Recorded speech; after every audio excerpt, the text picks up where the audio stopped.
Remind you, you're still under oath. Thank you. Thank you. Morning, Your Honor.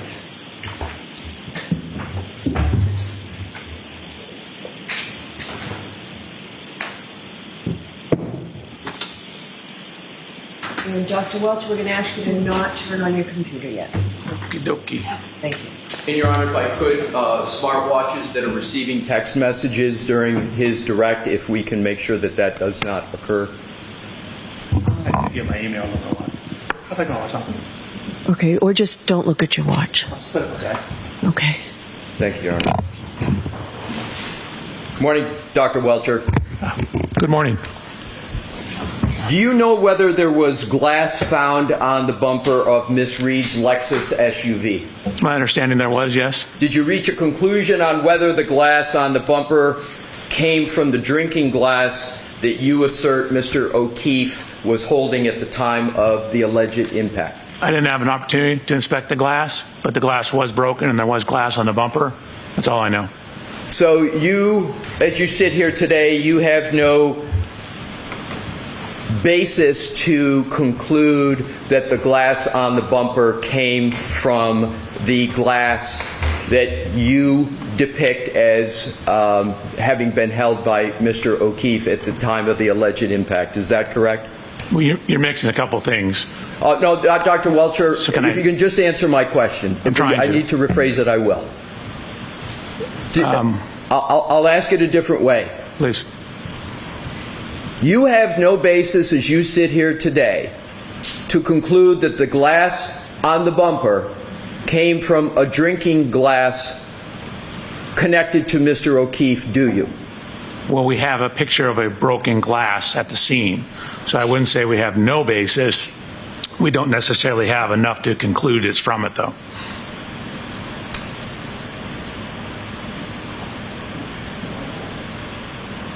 Do you had depictions in your test with Mr. O'Keefe holding a glass, correct? Correct. My question is, you have no evidence to show at all other than, and I'm talking evidence, testing information. You're saying you have no evidence that shows that the glass on the bumper is not the same glass as you showed on your slides as being found supposedly at the scene. You have no test evidence that that's the same glass, do you?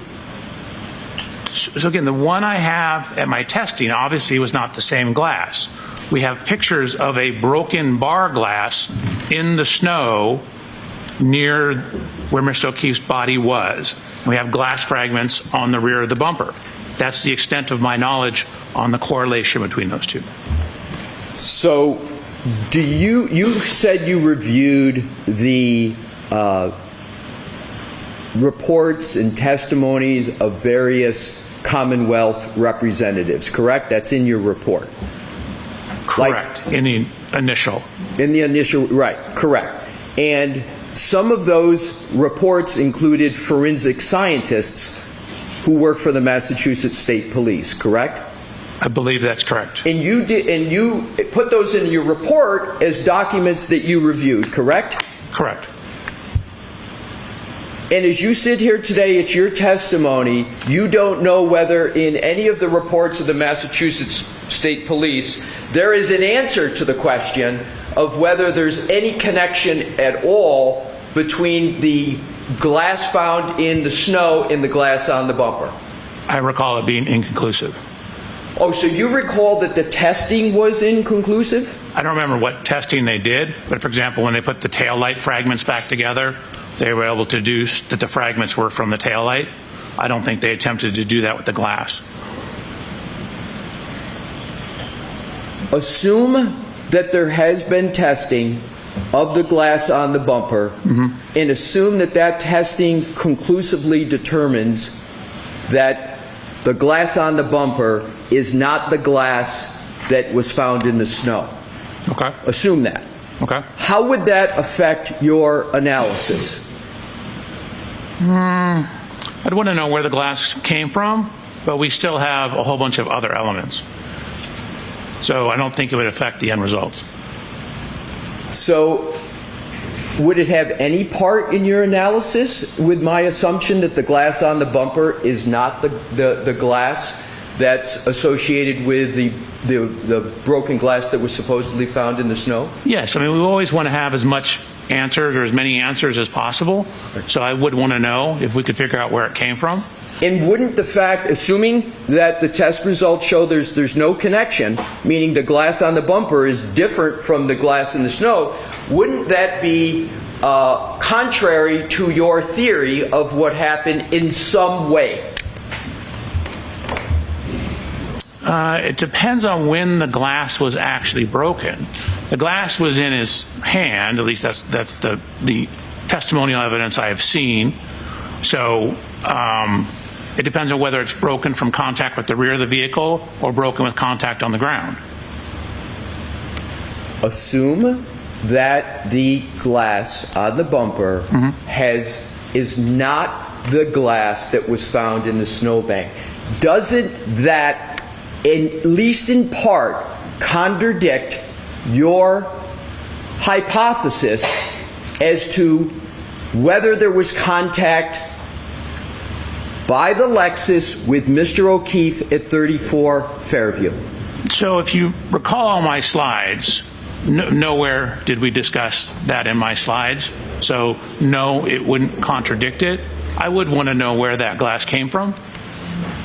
But you didn't seek that information, did you, sir, in your analysis to determine where the glass came from? Well, of course I did. I read the reports about it. But you sit here and you say you don't know the answer. There's steps you could have taken to get that answer quite easily. Couldn't you have, sir? Not me. That's a material science expert. You've been communicating with Lieutenant Tully, haven't you? Correct. You couldn't have asked Lieutenant Tully that question? To my knowledge, he's not a material science expert. But could he have told you the result of testing on that glass on the bumper and whether it was any way associated with the glass found in the snow? Wouldn't that have been an easy question to ask him? Just, has there been testing, and if so, what's the results? Yes, but my knowledge from reading the reports was it was inconclusive. But you didn't read all of the reports, did you, sir? Apparently not. Let's turn to another topic. Laser scans. Part of your analysis involved conducting laser scans of portions of 1 Meadows Avenue, the house of Mr. O'Keefe, correct? Correct. Those laser scans were used, at least in part, to answer the question of whether the collision between Miss Reed's SUV and Mr. O'Keefe's Chevy Traverse at 1 Meadows at approximately 5:07 a.m. on January 29, 2022, caused the right rear taillight of the Lexus to break, correct? Correct. And in that analysis, inches literally matter, correct?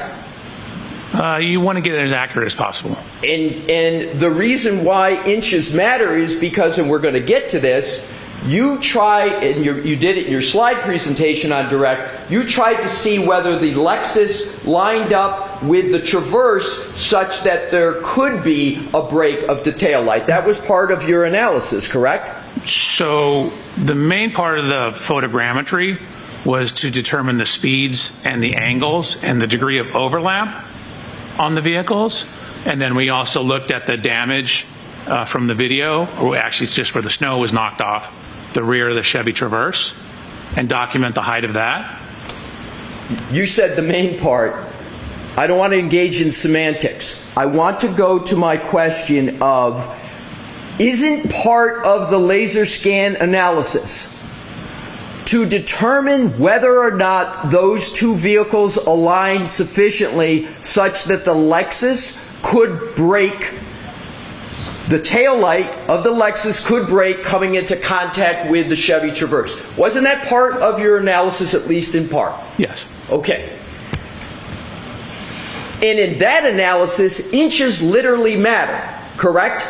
It can, depending on which way you're going inches. So the ring camera at One Meadows, you're familiar with that Ring camera, right? At Correct. One Meadows? That Ring camera at One Meadows was used as part of the laser scan process that you and your firm Aperture performed at One Meadows on October 2nd, 2024. Do I have the date correct? I believe so, but like the videos were not literally used during the laser scans. We took the laser scans, the video, combined them together in the process called photogrammetry. Okay, let's get this down to the fundamentals. You used, and that was my question, Your Honor, if we could publish the exhibit with regard to the Ring camera. Sure. What exhibit is it? Yeah, I've got my date, yeah.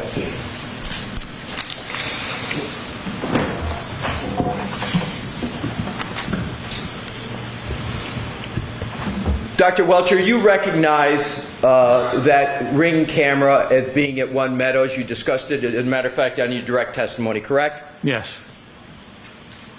Now, that Ring camera was utilized as part of your laser scan process, correct? It was used.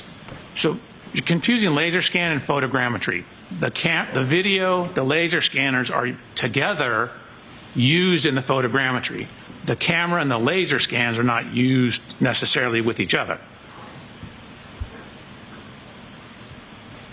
Was that Ring camera used for any part of your work? Absolutely, the photogrammetry. I just need to be able to finish my question, sir. Was that Sorry. Ring camera used for any part of your work at One Meadows on October 2nd, 2024? Yes. And it was used for what purpose?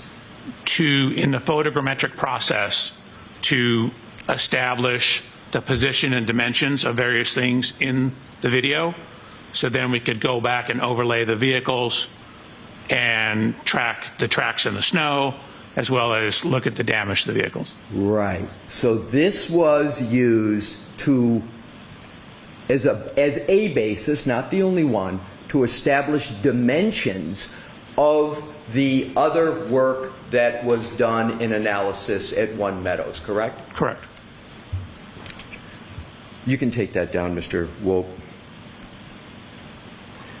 You know that the Ring camera at One Meadows, in existence when Aperture did the work on October 2nd, 2024, was different than the Ring camera that was in existence on January 29th of 2022, the date where you went through to see if those two vehicles align. Is that correct? The cameras are different. That is correct. And you know that the cameras are different, and you knew that as part of your analysis, correct? Correct. Did you document the differences between the two cameras as part of any work performed at One Meadows? Yes. And did you measure any differences there might have been between the location of the new Ring camera from the older one that was in existence on January 29th of 2022? No. What we did is use the current Ring camera in conjunction with the old Ring camera, and with the laser scans, we're able to, again, map the points onto the scene. That's why I showed you the report from the photogrammetry software that reported our error. Sir, my question was just measurement, not your process. Oh. Did you measure the difference I don't believe so. between where the old camera was and where the new camera was? No. It was angled slightly more to the right, though. How would you know that if you were not retained on January 29th of 2022? How would you know where the original angles were? Because when you look at the first camera, the one on January 22nd, it's here. The new one is slightly over to the right. That's an eyeball approximation analysis. That's not a measurement. correct? Well, I don't know that we actually measured it, but we accounted for it and corrected for it. But you can see, for example, what the original one shows, for example, to the left-hand side, compared to what the new one shows to the left-hand side, and it's angled more to the right. Sir, you have experience with Ring cameras, correct? I do. And I think a lot of members of the public have experience with Ring cameras. You can move just the camera portion ever so slightly and change significantly the angle of the camera, can't you, what it captures? Just a small turn. Potentially. Right. Even a millimeter turn can make a change. A 2 millimeter, a 1 inch can make a significant change with regard to what the camera captures, correct? Could, sure. So, did you measure whether the newer camera that was present on October 2nd, 2024 was installed to the left? And I'm talking measure. To the right, to the top, or the bottom relative to the camera that was there on January 29th of 2022? So we solved for the camera position. I'm asking if you measured, sir. Oh, no, we didn't measure. So let's talk about some other differences with regard to cameras and Ring cameras.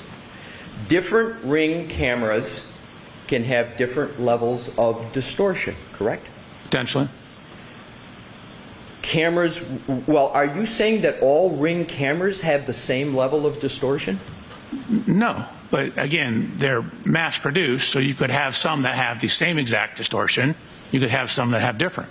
And you don't know the comparative distortion between what I'm just going to now refer to as the old Ring camera that was there January 29, 2022, and the camera that you saw on October 2024, which I'll refer to the new camera. You don't know the difference in the distortion between those cameras as you sit here today, do you? So we know enough information that if the distortions had been different, our errors would have been too high. And so the fact that our errors are within acceptable, or what's called an RMS error, we know that the distortions are similar enough to give us accurate measurements. Sir, that is speculation. That is not data. That is not a measurement. You didn't measure the distortion, sir, did you? If the cameras, you didn't have the old camera to do it. We didn't, but we had images from the old camera, and then when we get images from the new camera and solve those camera properties and then overlay data from the old images to the new images with the point clouds, if that distortion is too great, we will have too high of errors in our project, which is why I showed the error report from the photogrammetry process to show that we have checked for that and documented that our errors are in acceptable range so that we have confidence in our results. You do not have information from the manufacturer of Ring. You didn't present it, and you don't have it, as to what is the acceptable level of distortion for the analysis that you did, do you, sir? The You have that from Ring. I don't have it for Ring, but I don't need it from Ring. So now let's go to, if cameras have different levels of distortion, that would change the analysis in reconciling the difference between their angles. That's a pretty straightforward proposition, sir, wouldn't it? So it depends on how much difference it is, but we have accounted for that. With which model of the Ring camera was present at One Meadows on January 29, 2022? Which model? I don't know. I'd have to go look through the data. Do you believe you, I'm not going to take up the time to have you look, but do you really believe you've got the model of the Ring camera that was in existence on January 29th of 2022? I don't know. I You need to didn't look present through it the in your direct testimony, did you, sir? I did not. So do you have the model of the Ring camera that was present at One Meadows on October 2nd, 2024? No. So you don't have even the model for either one of them? Nope, but we have videos from both of them and scans of the scene. So now let's talk about another aspect of Ring cameras. They have mechanisms, as I was talking about earlier, that allow the user to adjust the camera angle, correct? Correct. And do you know whether there was a difference in the camera angle between the two cameras? Yes, as we already discussed, there was a slight difference in the But angles. you don't have a measurement of that, right, sir? Correct. Okay. But we accounted for it. So,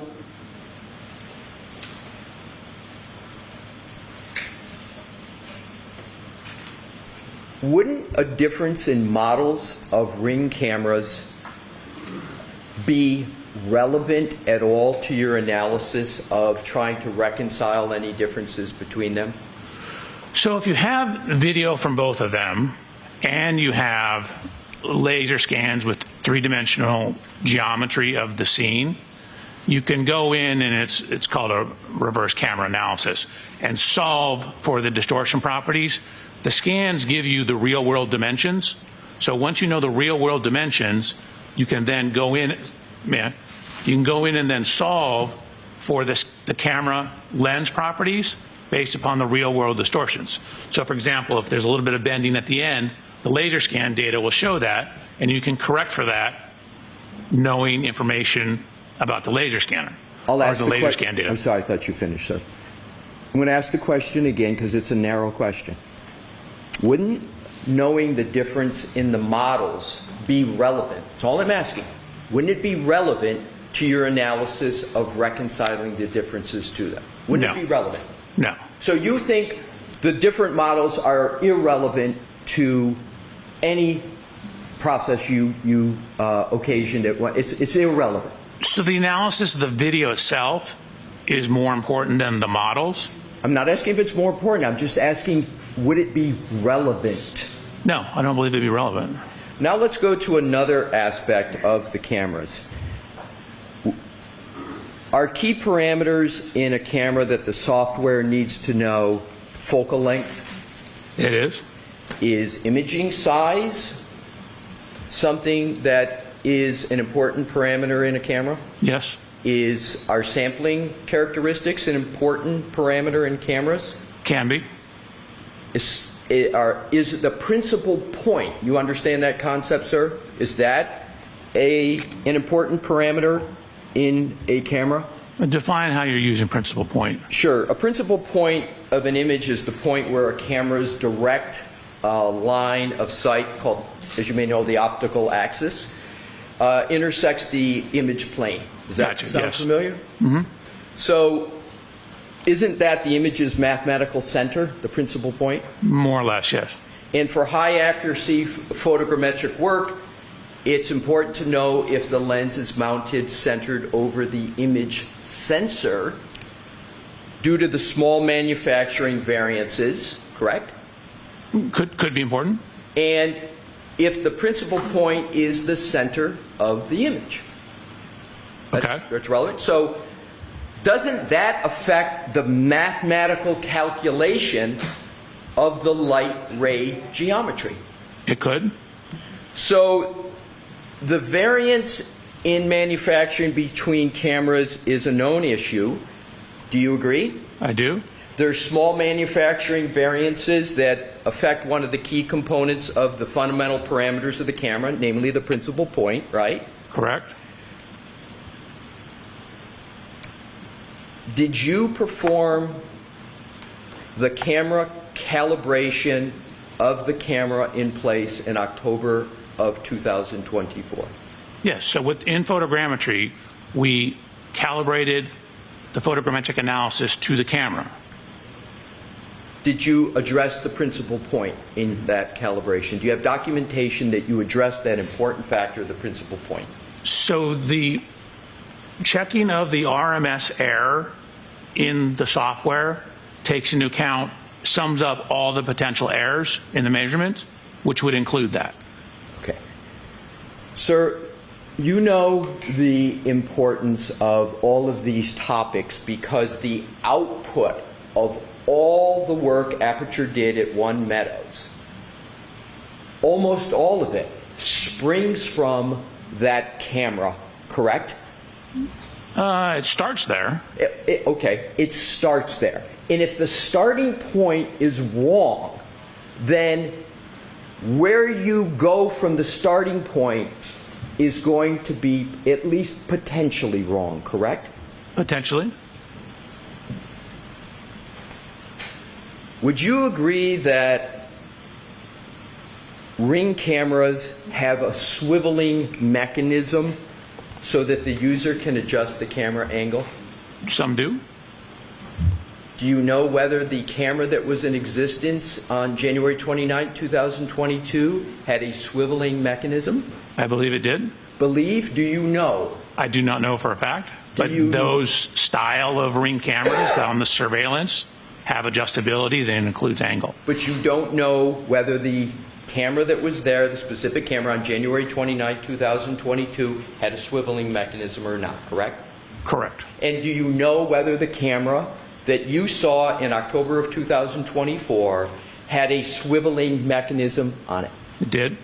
And where did you document the fact that it had a swiveling mechanism? I think we have photos of the camera. Did you document it in writing, and did you document the tolerance of the swiveling mechanism? No. Let's go to, and again, all of the camera, this camera that you used is the starting point for your laser scan and photogrammetry process, correct? Correct. All right. Let's go to another topic. On your direct testimony, as I recall, you stated essentially from various information that you lined up in the video, and we're talking about the lining up of the Lexus with the Traverse. And this is at One Meadows. And so, as I understand what you did, sir, is you took what are called point clouds, 3D images, created them for the Lexus. You took created 3D images, synonym point clouds, of the Traverse, and then you attempted to line them up to determine, among other things, whether they would align sufficient so that the Lexus could line up and potentially hit the Traverse such that the tail light of the Lexus could be broken. Was that at least part of your analysis? That was part. There was more. So, you showed a slide, a few slides, and with Your Honor's permission, what I'd like to do is to start with slide 90. All right. Do you have any problem with Dr. Welcher keeping his printed copy that he was using? I have no problem with the printed copy, Your Honor. So, I'm sorry, what slide again? 90. Your Honor, my printed copy is tiny. Okay. Can I Can pull you it up? see the... Yes. Yeah.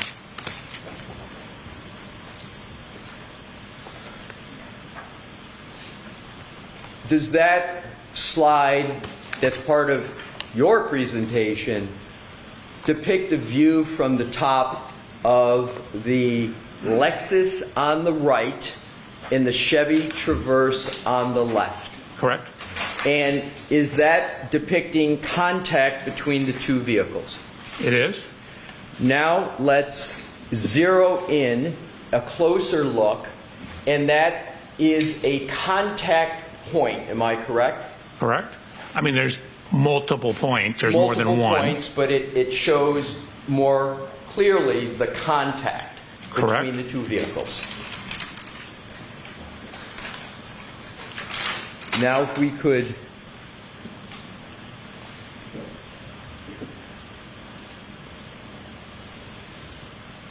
the next, and that is number 91, Mr. Wolf. So, Your Honor, 91. I think these are just going to go in order for a few, and I'll keep announcing them. So, this is 91, same vehicles, just a different viewpoint. Is that correct, Dr. Welcher? Correct. This and the next slide. I just want to stay I know. with this one. I just Hold on a asked the second. question, does it show the contact? All right. So go ahead and answer now. Finish. This slide and all the other slides, we're trying to show the angle of contact, but because it's two-dimensional image, you're losing some perspective. For example, here you're seeing the chrome piece on Mr. O'Keefe's Chevrolet, which is on the right. You're seeing it obviously behind where the Lexus is. So we were trying to show it at a whole bunch of different angles to try and illustrate the degree of closeness or lack thereof. Alrighty. So, Thank you. is it correct that on your direct examination you said in sum and substance, we looked at the degree of overlap and there's only about a 2 to 3 millimeters of overlap between the vehicles? Is that what you recall saying on direct? That is correct. And that you stated that that supposed 2 to 3 millimeters of overlap was insufficient to cause the tail light of the Lexus to contact the rear of the Chevrolet. You recall saying that? That's correct. Now, I would like you to look at that. This is from your slide presentation. Is that not showing contact between the two vehicles? Oh, it absolutely is not.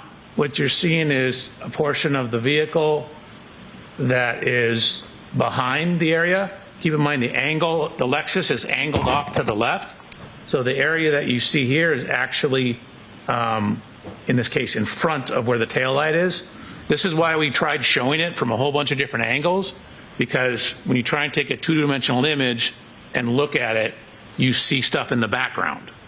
So and again, this is why in the computer, we overlaid them, looked at the measurements, in the computer where you don't have this, we have the three-dimensional measurements, and it does not hit. Where did you show in your slide presentation what you just said, that it doesn't show an overlap? So Where? it shows a contact. It definitely contacted, I'm sorry, Mr. Reporter, down below here.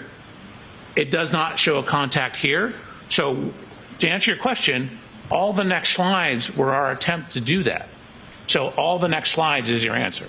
We're going to go to those next slides. So just to be clear, you're saying that that depiction does not show any contact between the taillight of the Lexus and the Chevy Traverse. So the upper taillight, just to be clear, because the lower taillight is much closer. Well, it's not only much closer, it's in contact, isn't it, sir? It's very close. It's probably within an inch of being in contact. Oh, so you state that even the lower part of the taillight is not making contact? So, again, maybe there's a photo we could show or a scan. That is on the rear of the vehicle, and it contacts on the corner, which is just around, so maybe like an inch or so in front of it on the corner. I'm just going with what you presented in your slide Well, let's presentation. go to the next slides, and then Sir, maybe I we'll see will it. determine which slides we go Okay. to on my questioning. I'm just hoping So to now answer your let's question. go to, Mr. Wolf, the next slide. There we go. In your presentation, my question is zeroing in. Are you saying that that slide does not show contact between the tail light of Ms. Reed's Lexus and any part of the Chevy Traverse? Yeah, absolutely. It's exactly what it shows. You can see a little better here. Again, we tried all these different angles, which is why all these slides are in there. But you can see some of the geometry of the light. This structure, and again, remember I said the Chevy kind of curves in as it goes up a little bit? Let's go to the next slide. 40. 40, yes, please.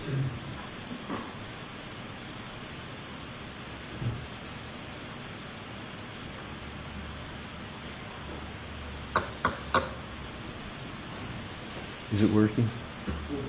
41, Your Honor. All right, thank you. One moment, Your Honor. That's Exhibit 41? No, I have a question, because that's not my slides.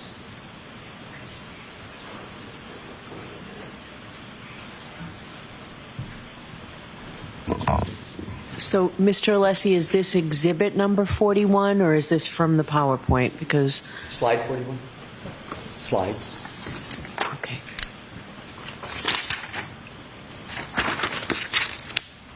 Yes. So I'm putting this up because I want to show an actual photograph of that tail light, and I would like you, sir, to focus on the quarter panel tail light in each. Do you see a jutting out of the quarter panel tail light in that photo, you see it jut out? So I don't know if you and I are talking the same thing. There are little fins here. Correct. Now, what I'd like to do is to go back to the depiction we were just looking at, and that depiction doesn't show the jutting out, does it? No, it does.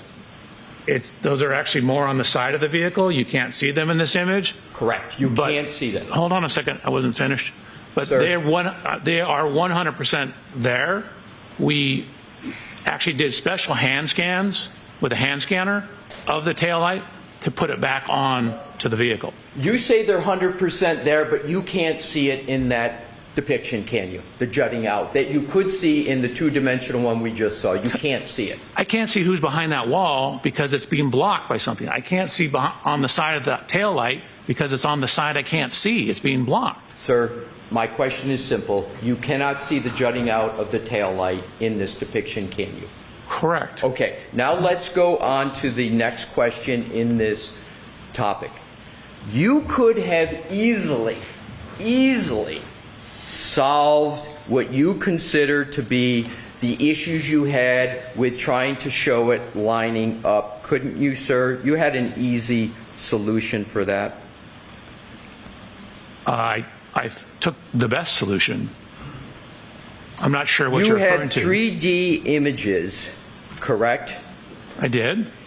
You could have shown and measured 3D images to get almost the exact contact point and almost the exact dimensions if you had just used the 3D images that you had available to you. Isn't that correct? That's exactly what we did. When I went through the video analysis, I showed you how we overlaid the point clouds, the 3D scans, on top of each vehicle. So we took the, we took Sir, the vehicles. please don't interrupt. Hold on. Your Hold Honor, on. he keeps referencing my hand and saying I'm doing something when I'm not, and I think that's distracting to the jury. So- I'm not interrupting him. Hold on. Let the witness answer the I question. am. I'm just holding my hand like this, Your Honor. He keeps saying that I'm doing Mr. something. Leslie, please. All right. Go ahead, finish the answer, Dr. Welcher. Again, in the photogrammetric analysis, I showed the video. I showed how we overlaid the point cloud on top of the video. That proves that the way we solved it, correct camera characteristics, matches. Otherwise, that would be distorted. We overlaid the scans of the Lexus into the photogrammetric analysis. We overlaid the scans of the scene into the photogrammetric analysis. We overlaid all that stuff into the analysis. We did exactly what you're suggesting. You could have easily addressed this issue by the following. If you really believe there was no contact or not sufficient contact, you could have produced a graphic that shows a gap between the two vehicles. A graphic, couldn't you? That's not a graphic. What is that? Sir, I get to ask the questions, and you are to answer them subject to the judge's ruling. So my question is, couldn't you have created a graphic that would have better shown the issue that you are creating or talking about today? That's my question. Couldn't you have created a graphic? We did. We created a whole bunch of graphics. You called what we just saw a graphic? Yes. Well, if there's a gap, why isn't there then something that shows a clear gap? Because when you have the angulation of the vehicles, you have perspective. When you're looking at it, even if you do a top down, you see everything projected onto a single flat plane. So you can't tell the height of things. So when you see things in this dimension, you can't necessarily see depth of things. So you lose in two-dimensional images, you lose one dimension depending on which way you're looking. That's why I showed it from all these different angles to try and show exactly what you're saying. We had graphics to do that. 3D images allow you to show perspectives for 360 degrees, correct?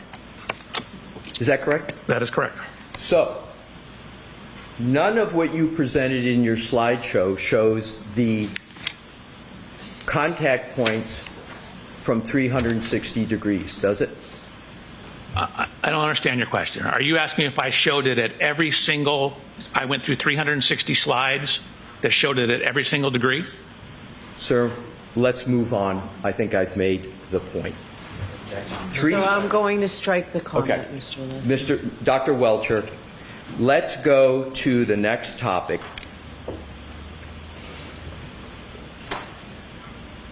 And keep with these two depictions.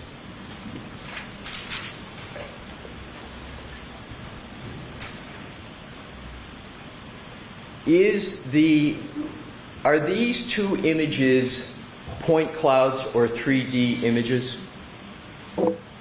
Are these two? Those are one and the same thing. They're yes. I would use them as synonym. Which term of the two do you want to use? Point cloud or 3D images? Both are fine. It's a 3D image composed of points. Okay, so let's just call them 3D images so we Okay. can do this more quickly.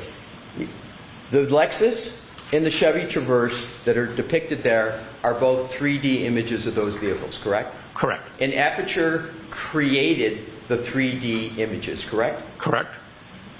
Sir, did you do these scans and did you personally create these images? No, one of the assistants at Aperture did. So you're speaking about what somebody else did at Aperture, correct? They were doing it at my direction, and for example, the Lexus scan, I showed the photographs. You can see the gentleman that works at Aperture, Mike Morelli, was scanning them for me while I was doing the rest of the inspection.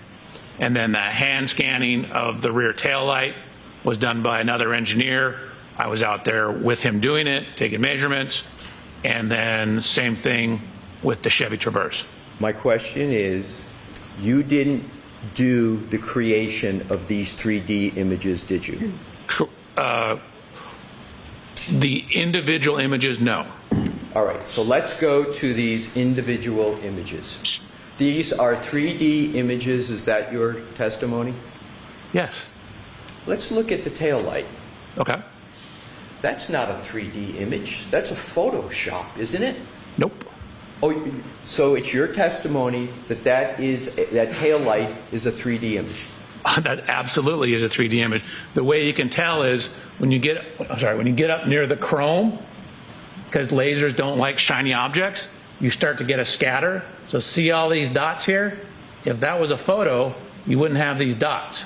Let's go to the Chevy Traverse. Let's, Mr. Woke, zero in on the content, yeah. There's grain on that tail light, in the tail light. That's a 3D image of a tail light, isn't it, sir? They're both 3D images. Well, I just want to stay with one. That tail light is a 3D image, and one of the ways you can tell is because it's got all that grainy material on it, correct? Correct. Now let's go back, Mr. Woke, to the Lexus. Let's now go to the bumper. But do you want me to explain the difference? No, Okay. thank you. I would like to go to the bumper. Do you see any the predominance of any grainy image on the bumper? There's a little bit. So, for example, when you get near edges, it has a hard time with edges. I'm sorry, the bumper cover. Right. See the bumper cover up above? This whole thing is the bumper cover. That's the step pad. That's the rear body panel or the rear deck lid. I'm talking about the step pad, sir. Just the step pad of the bumper? Are you asking about just from here to here? Correct. The bumper step Can we pad. zoom in on it? Pardon me? Can we zoom in on it? Sure. Do you see any? Yeah, I see graininess. Let's go over to... Right in here. You can see it all through here. You see it through here. Well, I'm talking about the step pad, not the entire bumper. I'm just talking about the step pad. Right. So you're zooming in on the bumper. Right. The step pad is this structure up here. We're going to move up. It just takes a while. So your testimony is that is a... Can you zoom in more? That's you would like it zoomed in? Yes, sir. Sure. Your testimony is that that is a 3D image, not a photoshopped step bumper cover. Is that correct? So we have mapped the color over the 3D scans. We used 2 separate scanners. If you recall, when I got out to Miss Reed's vehicle, that taillight was gone. So we had to replace the taillight. Talking about the bumper cover, not the tail light. Okay, I'm explaining the process. I'm just asking about the bumper cover, not the process. So focus your answer on the bumper. That is a laser scan. Okay, so your That's a 3D testimony model. is the step part of the bumper cover is a 3D image from a laser scan, and it's not a Photoshop. That's your Absolutely. testimony. And you didn't perform the work for the 3D that you claim the bumper step up is. You didn't do that work to produce that depiction, did you, sir? Somebody else in your firm did it. So this is all done at my direction. The engineers that work for me, so I'm telling them what to do. I'm not the one punching the keys. That's I'm my saying, question. I need you to do this, and this. Use the hand scanner, go scan the light. I need to put this back in because it was missing when we got to it. So, no, I'm not punching the keys. Okay, so Okay. Come on over, please.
with regard to, no, we don't need him back up, Mr. Wolf.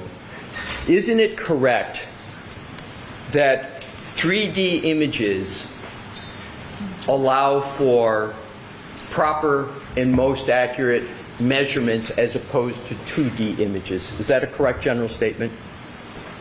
I mean, generally, yeah. Okay, that's my question. So let's go to the next topic. Let's talk about hydraulics on the Lexus SUV. What type of hydraulic system does the Lexus SUV have? So it has a mechanism, I believe it's actually pneumatic. It's air-based system that raises it up and down. Do you know what the name of that system is, sir? No, not off the top of my head. Do you know how it works specifically? I do. Well, I mean, I know generally that there's a button on the interior where you can raise and lower the ride height. And is that the extent of your knowledge of that system on the Lexus? No. Again, I know when you park it, it'll drop down the ride height. When you adjust it for different roadway conditions, it'll change the ride height. Do you know what the height tolerances are? In other words, the lowest to the highest? I believe it's around 1.25 inches. At one point in time I measured it. I don't remember off the top of my head. So you believe it's 1.25 inches up and 1.25 inches down? How do you apply the 1.25 inches? I recall the total being like 1.25 inches, but I measured it at one point in time. I just don't remember off the top of my head. Would you be surprised to hear that the tolerance is 5 inches on that vehicle? I would be surprised. I don't recall it being that much, but I would need to double check. Assume that the manual as well as other informations support that the tolerance is 5 inches and that specifically the vehicle can be raised 3 inches high and it can be lowered 2 inches. That's the basis for the 5. What was the suspension height of Miss Reed's Lexus that you used for your accident reconstruction analysis out front at 34 Fairview between 12 a.m. and 1 a.m. on January 29, 2022 to determine whether it was possible for the spoiler on the back of the Lexus to make contact with the eye of Mr. O'Keefe? If it was even possible, what did you use for a measurement of the suspension? Matched the measurements from when the vehicle was tested, I believe on February 1st at the Canton Police Department. What match did you make? So we aligned the bottom of the taillight, actually the sheet metal right below the taillight. So we adjusted the height of the Lexus to match that. Did you in any place document what level the Lexus was at the time of any testing, meaning the suspension? Did you document at all? Yes. Where?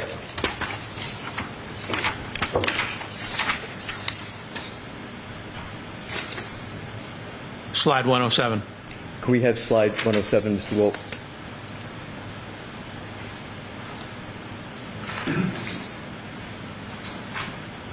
And then if you could zoom in on the lower photograph, the gentleman with the blue shirt. Zoom in a little more, please. So if I may, we matched the bottom of the sheet metal here to photographs when it was at the Canton Police Department. Sir, my question is, where did you document whether the suspension was at 0, whether it was +3 or -2? Where did you document that? Right here. And what are the numbers of the documentation of that? I don't know. We were matching the photos. So I don't care what the numbers are. I care that the height is the same. Okay, so I just heard you say, if I heard correctly, you don't care what the suspension is at. Is that your testimony? No, I don't care what the suspension number is as long as the heights match. I understand. I understand. So what was the suspension height of Miss Reed's Lexus at 5:07 a.m. on January 29, 2022 while at One Meadows and colliding with the Chevy Traverse? What was the suspension height then? We assumed it was the same as when it was at the Canton Police Department.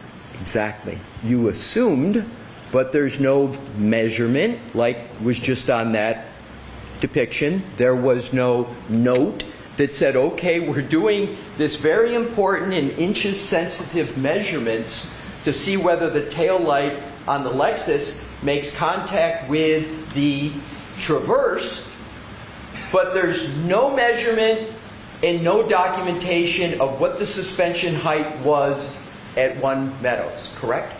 So we took the closest measurement in time to the One Meadows event, which is when it was at the Canton Police Department.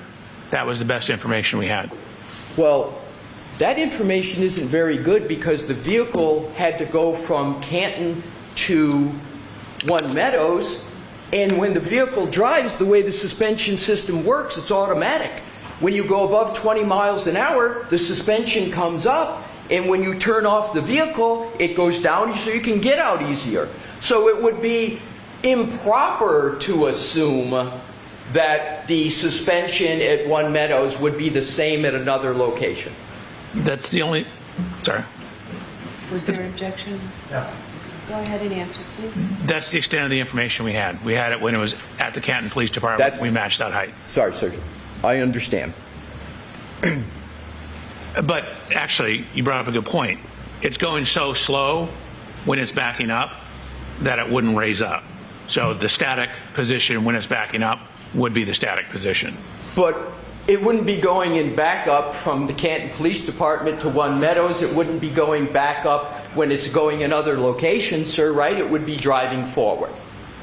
It had to get from point A to point B. Right, but as you pointed out, when you turn it off, it drops down, and then you turn it on, and then once you go above 20, as you indicated, it goes up. But when she's backing up, she never goes more than a couple miles an hour. So it's going to be at the same position as when you start, which is approximately the same position when it's off at the Canton Police Department a couple days later. Do you know whether the suspension system locks when there is testing of the infotainment system? Whether the suspensions, I don't know. Okay. Let's go on to the next topic. You're aware of the vehicle control... Excuse me, Your Honor.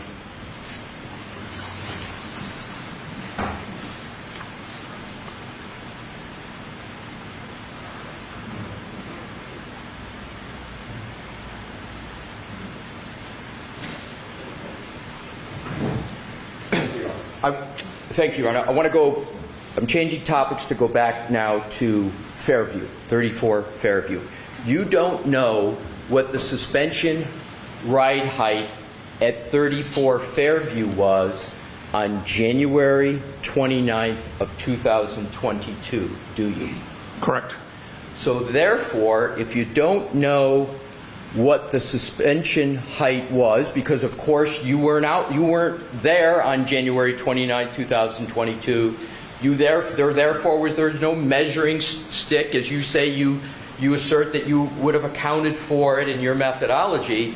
So you don't have the suspension height for that key day, do you, sir? I only have it 2 days later. All right.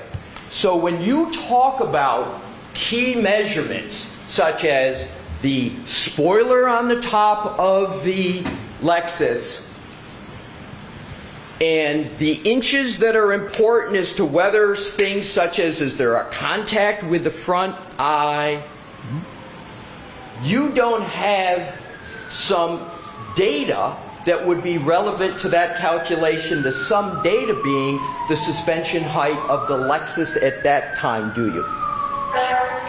So we have some data. We have photos of the vehicle 2 days later. We don't know the exact height outside because, as you alluded to, we don't have a measurement on January 29th of it, but we do have it 2 days later. That's the source of the measurement. You don't have the suspension height or the setting of the suspension of the Lexus that existed on January 29, 2022, do you? Correct. Now let's go on to another topic.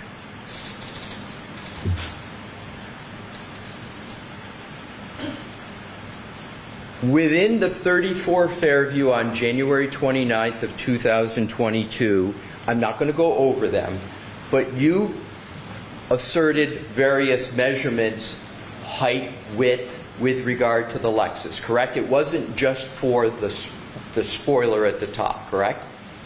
Correct.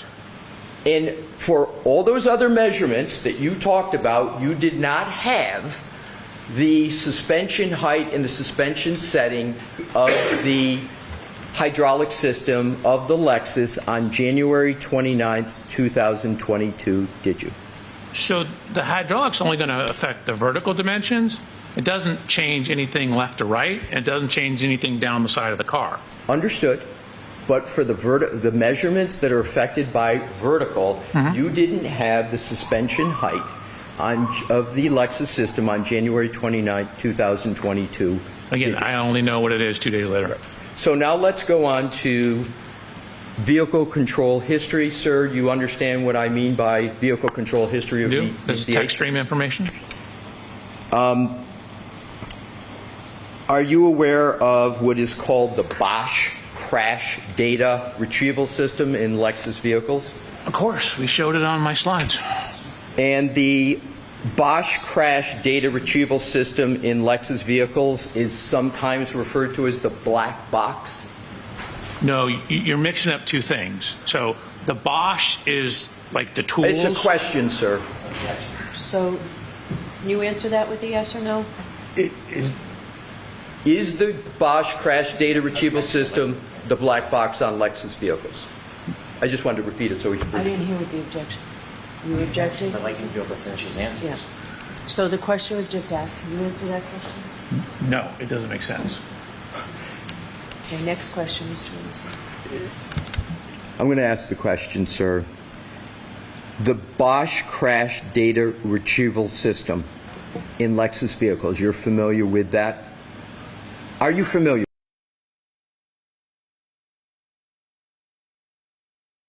Data retrieval system? No. Have you read the report of Trooper Paul, Yes. the May 2023? Does that report not use the exact words posh?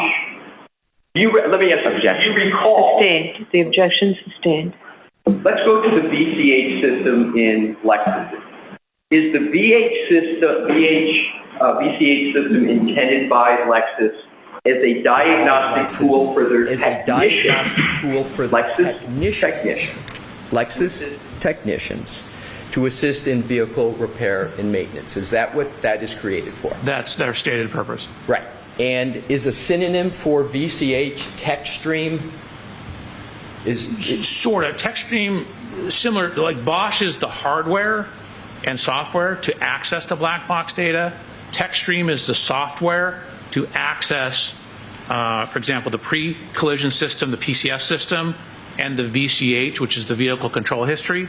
So TechStream which does a lot of other stuff, but does access that information. You just mentioned Bosch, didn't you, sir? So Bosch is not in the Lexus. You use Bosch stuff sold by Bosch, Bosch software and hardware, and you walk up to the Lexus with all the Bosch stuff and plug it in and download the event data recorder, the EDR, the black box.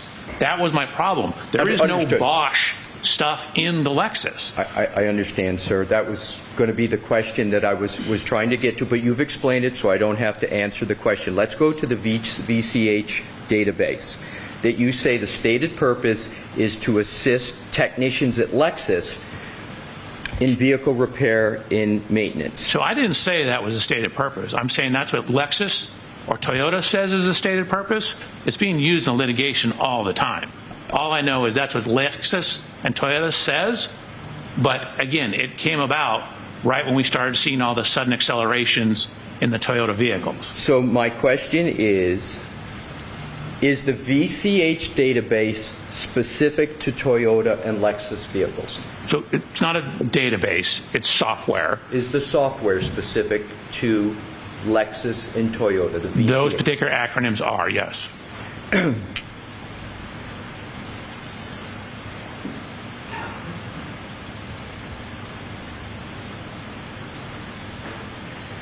Want to move to another topic, and we are almost finished. We have just two more topics, sir. How common were VCH events when Miss Reed owned the Lexus? In 2022? Do you know the ownership period of Miss Reed with respect to the Lexus? Do you know how long she owned it? I have that documentation. I do it off the top of my head. Do you have an approximate? No. I mean, it was a 2021 vehicle. Our accident's January 29, 2022. But I did get that information. Do you know how many VCH events were associated with the Lexus of Miss Reed? I did not count them, no. I have them all. I was only focused on the ones around our time period. Exactly. But do you have the number of events? Do you know how many there were? I could get it for you. How long would it take, sir? 3 minutes? Why don't we come back to it? Okay. And we'll see if it's... How about I start this so that we don't have to wait for it to boot up, and then when we come back to it, it's ready to go. You okay with that? That's all you're looking at, sir. Yep. Thank you. And then pick your head up, please, so I can finish these two Please, topics. go ahead. So, how often were VCH events recorded on the Lexus before January 29th of 2022? Man, I have to pull this data up. Fair enough. to answer that I question. assume that's going to be in what you're also pulling up. That's the goal here.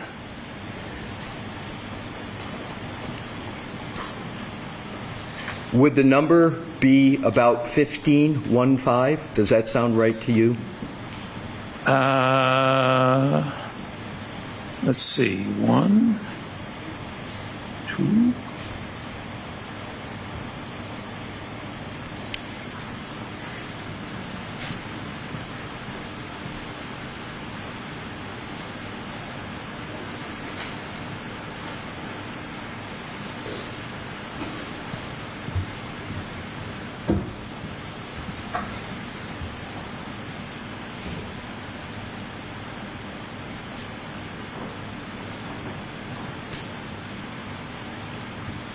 There's 18. 18. So there were 8, your records show that there were 18 VCH events recorded on Miss Reed's Lexus, correct? Before the subject one. Right. Did you conclude that any of those events, other than the 1162-2, were a collision? No. Now let's go to reverse recorded events. Can you tell how many of those 18 events were reverse recorded events? And you know what I mean by reverse recorded events? Yes. The vehicle going in reverse? Correct. How many of those events were the vehicle going in reverse? And this is before. 4. Other than... He asked No, you, I said is this before? Yes, I'm sorry. Oh, I would have to pull up the PCS file. Could you start that and I can continue on with the questioning? I got to. So the PCS file is I have a second laptop that Here's has what I'm going to touchscreen. do. That's not important for me to keep going and get through it, Okay. so let's just stay on the events, okay?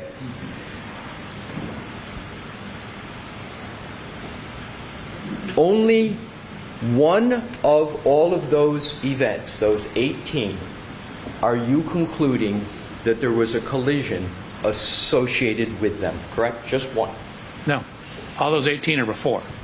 The collision is number 19. No, I'm saying, I understand what you're saying, but for all the other events that are recorded, you're not, other than the January 29, 1162-2, you're not concluding that any of those were collisions, correct?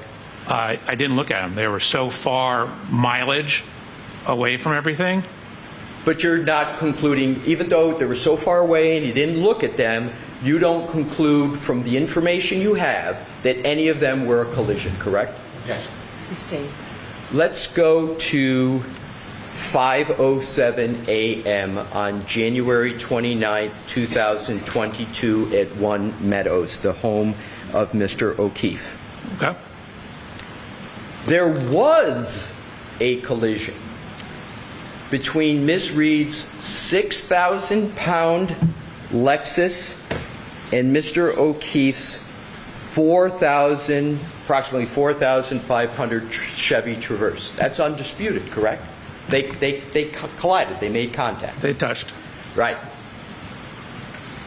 But the actual collision at 1 Meadows did not register the recording of an event on the Lexus VCH system, did it? Correct. It's too minor. So, however, you want this jury, sir, to conclude that the glancing blow that you contend occurred at 34 Fairview Road by the same 6,000-pound Lexus in contact with a mere 216-pound man did register an event on the Lexus, correct? No. The impact didn't register the event. As I pointed out, the trigger was from when the accelerator pedal went to 30%.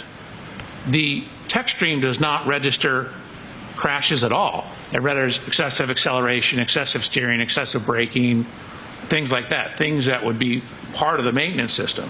So the tech stream will never register an event, even if you hit a wall at 100 miles an hour necessarily. I mean, it'll cause fault codes and things like that, but that's not what it does. The trigger here was transitioning into reverse and then gunning the accelerator pedal in reverse. And so when it went from 30 up to 74% throttle, once it went over 30 in that transition, that's what triggered the tech stream. It had nothing to do with, and that's why I'm telling you, I don't know when in that event the impact occurred, because the tech stream doesn't tell you that. Thank you. You're welcome. Exactly my point. The tech stream information doesn't tell you when a collision occurs, does it? Correct.